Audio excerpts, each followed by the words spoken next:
É possível que você tenha alguma noção do que se passa na Venezuela. Você provavelmente acredita que por lá existe um poder autocrático, onde o ditador impõe suas determinações por meio de militares ou da justiça devidamente aparelhada. Mas não é bem assim. E o que você vai ver agora mudará sua forma de enxergar as coisas. E se você assistir até o fim, provavelmente perceberá que um sistema muito semelhante começa a se instalar no Brasil. Na Venezuela, alguns grupos operam como proprietários de suas áreas. São os coletivos. A primeira função do coletivo é defender a Revolução Bolivariana, e para isso eles dispõem de todo tipo de armamento e equipamento necessário para atacar qualquer um que se oponha ao modelo, ou seja, para atacar os reacionários. Esses grupos impõem uma espécie de disciplina dentro de seus territórios. Eles têm um código de honra próprio. Muitos até se gabam de manter dentro de suas áreas um índice de criminalidade abaixo da média nacional, que por sinal são os piores do mundo, com 70 homicídios a cada 100 mil habitantes. Existem centenas de coletivos, todos eles armados, com rifles portáteis, granadas, e 2 deles, os Carapaicos e Tupamaros, receberam treinamento militar dos guerrilheiros das Farc colombiana. Além disso, eles têm relações estreitas com outras gangues paramilitares, como os Los Rastrojos, também da Colômbia, que lhes fornecem armas. Esse grupo colombiano vive em conflito com o Exército de Libertação Nacional da Colômbia, que já se faz presente em 10 estados venezuelanos. O conflito entre essas organizações é uma constante, a disputa por territórios, muito parecido com o que acontece no Brasil. O governo venezuelano sustenta esses grupos por meio de planos sociais, concede recursos para seus projetos culturais e são eles que cuidam da distribuição de alimentos, entre outras benesses, naquele ambiente de fome e miséria. Enquanto mantém a sua fachada social, esses grupos atuam no tráfico de drogas, roubo de automóveis e outras ações características do crime organizado. Quem começou tudo isso foi Hugo Chávez, que financiou e permitiu que esses grupos crescessem nos bairros pobres do país. Nicolás Maduro herdou esse sistema, e os grupos que não estão sob seu controle estão sob o controle de 2 figuras sombrias do regime: Diosdado Cabello, acusado de ser um barão do narcotráfico da América Latina, e Fred Bernal, atual chefe nacional dos comitês locais de abastecimento e produção. Desde 2014, esses grupos mantêm uma função de reprimir as mobilizações lado a lado com a polícia militar do chavismo. O número de assassinatos praticados por esses grupos é incalculável. Em entrevista ao New York Times, o criminologista Fermín Marmol Garcia disse que, se a revolução perder a presidência amanhã, os coletivos se tornarão imediatamente uma guerrilha urbana, ou seja, não tem retorno.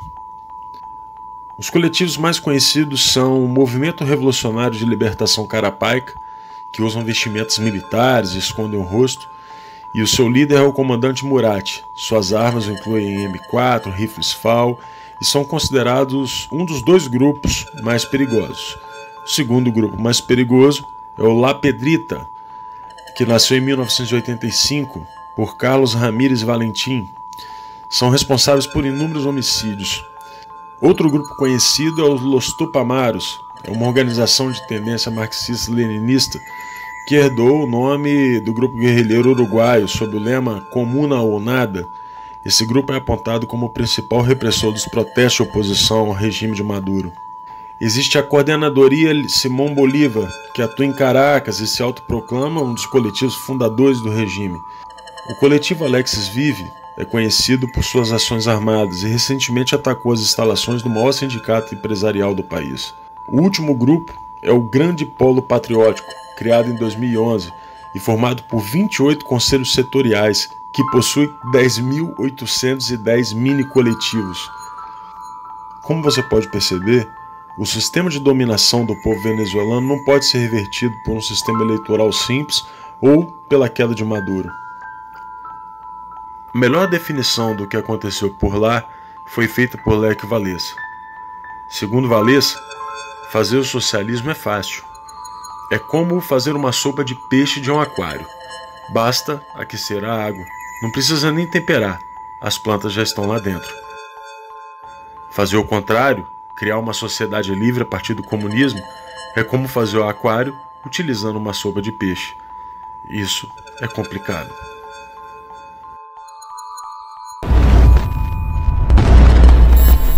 E venha, isso é com isso que eu vou terminar, venha Bolsonaro, venha que nós vamos organizar a rapaziada da periferia e nós vamos ver quem é que vai resolver essa parada. O juiz federal Odilon de Oliveira de Ponta Porã, na fronteira do Mato Grosso do Sul com o Paraguai, obteve evidências da atuação de guerrilheiros das Forças Armadas Revolucionárias da Colômbia, as FARC, no treinamento de bandidos ligados ao 1º Comando da Capital, PCC, e ao Comando Vermelho. Segundo as apurações de Oliveira, quadrilhas de narcotraficantes do Brasil são os principais clientes da América do Sul na compra de cocaína produzida pela facção colombiana. Eles treinam brasileiros lá para agir aqui.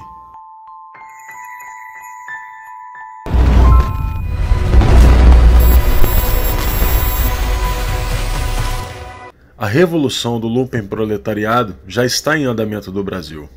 O lumpenproletariado, esse produto passivo da putrefação das camadas mais baixas da velha sociedade, pode, às vezes, ser arrastado ao movimento por uma revolução proletária. Todavia, suas condições de vida o predispõem a vender-se à reação. Karl Marx. Você consegue se lembrar do Brasil antes de 2002? Pois é, não existiam cracolândias por aqui. A partir da vitória de Lula, a droga derivada da cocaína tomou conta do país, escravizando um número imensurável de brasileiros. Tais indivíduos são capazes de lutar com maior coragem, mas são propensos a ações destrutivas. Conduzidos de maneira correta, podem converter-se numa força revolucionária. Mao Tse-tung, em Análise das Classes e Sociedade Chinesa. Frantz Fanon é um teórico marxista muito conhecido entre as esquerdas.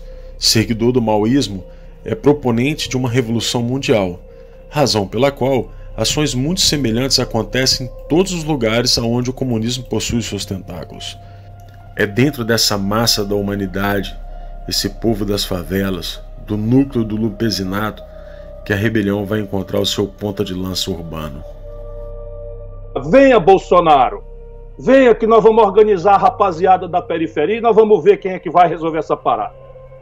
Este lumpenproletariado é como uma horda de ratos.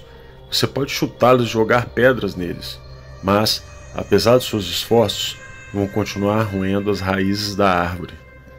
O lumpenproletariado, uma vez que é constituído, traz todas as suas forças para pôr em risco a segurança da cidade. E é o sinal da decadência irrevogável, a gangrena sempre presente do coração do sistema colonial. Aqui no Brasil, a gente reagiu. Fomos às ruas e exigimos o fim de um governo que estava corroendo a nossa sociedade por dentro. E conseguimos uma vitória singela, mesmo que os revolucionários tivessem tentado impedir de todas as formas. Acontece que a revolução lumpenproletariada estava em andamento por aqui, e não será fácil reconstruir um aquário a partir de uma sopa de peixe deixada pelo petismo. Você então se pergunta como podem haver banqueiros, artistas, intelectuais e membros da elite que não conseguem perceber esse tipo de situação e ainda assinam manifestos junto com Ciro Gomes, que, como já vimos, tem exata noção do que está acontecendo. E para isso, Karl Marx também tem uma explicação. A aristocracia financeira, tanto no modo de obter seus ganhos quanto no modo de desfrutar deles, nada mais é que o renascimento do lumpenproletariado nas camadas mais altas da sociedade burguesa. O lumpenproletariado não está limitado aos drogados, bandidos, famigerados da classe marginalizada. Estão nos poderes, nas corporações, na mídia e no judiciário. Veja que até as opiniões de alguns jornalistas conhecidos têm mudado, e isso acontece de acordo com a mudança de quem banca os seus contra-cheques. São as pércoras do jornalismo, ou os degenerados da informação. No judiciário, do mesmo modo, um número cada vez maior de criminosos é colocado nas ruas. Parte deles para alimentar a massa revolucionária, e outros vinculados justamente aos grupos que tratamos há pouco. Tudo isso é feito às claras, não existe segredo. Preciso que a gente denuncie isto. Que a gente anteveja esse tipo de manobra. Porque não se pode fazer isso com o Supremo Tribunal Federal. Ah, agora eu vou dar uma desperto e vou conseguir a decisão do aborto. De preferência, na turma com 3 ministros. Aí a gente faz um 2-1. E deixa de fora desse seu mau sentimento. Você é uma pessoa horrível. Uma mistura do mal com atraso e pitadas de psicopatia. Isso não tem nada a ver com o que está sendo julgado. É um absurdo, Vossa Excelência, aqui fazer um comício cheio de ofensas, grosserias. Vossa Excelência não consegue articular um argumento, fica procurando. Já ofendeu a presidente, já ofendeu o ministro Fux, agora chegou a mim. A corrosão do Conselho de Justiça da nossa própria Carta Magna atende ao conceito de Revolução Lumpen. Afinal, a disciplina e os códigos de honra, como já vimos, terão que ser aplicadas por grupos criminosos ao fim da conclusão do processo revolucionário. Agora que você já sabe qual é a situação que nos encontramos, eu faço um pedido. Não desista do Brasil.